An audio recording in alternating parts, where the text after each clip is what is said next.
ഒരേ സമയം സ്വർഗസ്വനായ പിതാവ് ഈശോ പഠിപ്പിച്ചപ്പോൾ അതിൻ്റെ അകത്ത് സംരക്ഷണ പ്രാർത്ഥനയുണ്ട്, പ്രേയർ ഓഫ് ഡെലിവറൻസും ഉണ്ട്. ഡെലിവറൻസ് ഫ്രം ദി ഈവിൾ ആമേൻ. കണ്ടാ, ഞങ്ങളെ തിന്മയിൽ നിന്ന് രക്ഷിക്കണമേ. പിന്നെ എന്താണ്? ഞങ്ങളെ പ്രലോഭനത്തിൽ ഉൾപ്പെടുത്തരുത്. ഇത് തന്നെ പാപം ഒഴിവായി ജീവിക്കുക. ഇപ്പം നിങ്ങൾ കുമ്പസാരിക്കുകയും ചെയ്യത്തില്ലേ?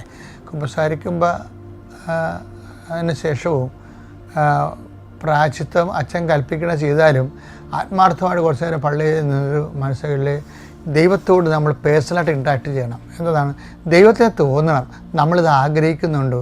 കാര്യം ഓരോ പ്രാർത്ഥനയ്ക്കുള്ള പ്രശ്നം ഇത് നമ്മൾ ഓൺ ചെയ്യുന്നില്ലെന്ന് ദൈവത്തിന് അറിയാവുന്ന കാരണം ദൈവത്തിന് സെക്കൻഡ് ക്വസ്റ്റ്യൻ ചോദിക്കാനുള്ള ഒരു പ്രൊവിഷൻ ഉണ്ട്. അതാണ്, do you actually mean it?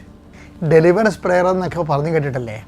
ഇപ്പോൾ പല ഡെലിവറൻസ് പ്രെയർ നിങ്ങൾ ഓർക്കണത് അച്ഛന്മാർക്ക് മാത്രമേ ചെല്ലാൻ പറ്റത്തുള്ളൂ. പക്ഷേ ഈശോ തന്നതിൻ്റെ അകത്ത് തന്ന സ്വർഗസ്ഥനായ പിതാവിൽ ആണ് ഏറ്റവും ടോപ്പ് ഡെലിവറൻസ് പ്രെയർ.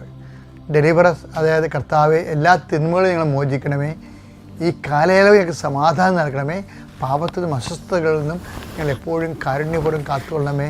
ഇത് സൗഭാഗ്യവും രക്ഷകനായ യേശുക്രിസ്തുവിൻ്റെ പുനരാഗമനവും ഞങ്ങൾ പ്രതീക്ഷിക്കുന്നു എന്ന് നമ്മൾ കുർബാനയെ പ്രാർത്ഥിക്കുന്നത് ഇതിൻ്റെ ഭാഗമായിട്ടാണ്. ഞാനീ പറയുന്ന സംഭവം നിങ്ങളിന്ന് കാണാൻ പഠിക്കുകയാണെങ്കിൽ അടിപൊളിയായിരിക്കും.